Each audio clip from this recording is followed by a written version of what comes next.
மதுரையில் செய்தியாளர்களிடம் பேசிய முன்னாள் அமைச்சர் ஆர்.பி. உதயகுமார், எடப்பாடி பழனிசாமி ஆட்சி காலத்தில் தூய்மையான கோவில் என பெயரெடுத்த மதுரை மீனாட்சியம்மன் கோவிலுக்குள் இன்று கழிவு நீரை மிதித்துக் கொண்டு பக்தர்கள் செல்கின்றனர் என்றார்.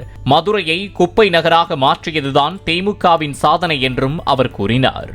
இந்த மீனாட்சியினுடைய திருக்கோயில் உலக பிரசித்தி பெற்ற திருக்கோயிலில் தூய்மை கோயிலாக நாம் உலக நாடுகளுடைய விருதை புரட்சி தமிழர் எடப்பாடியார் பெற்றுக் கொடுத்தார்கள். ஆனால் இன்றைக்கு மீனாட்சி அம்மன் சுற்றி வருவதற்கு கூட ஆற்று நீருக்கு பதிலாக கழிவு நீரிலே தான் காலடி பதித்து கோயில் யானை உள்பட பக்தர்கள் முகம் சுளிக்கின்ற வகையில் இந்த மதுரை நகர் இப்போது குப்பை மாநகராக மாறி இருக்கிறது. பிளே ஸ்டோர் மற்றும் ஆப் ஸ்டோரில் இருந்து பாலிமர் செயலியை QR கோடு மூலம் பதிவிறக்கம் செய்யுங்கள். செய்திகளை உடனுக்குடன் பெறுங்கள்.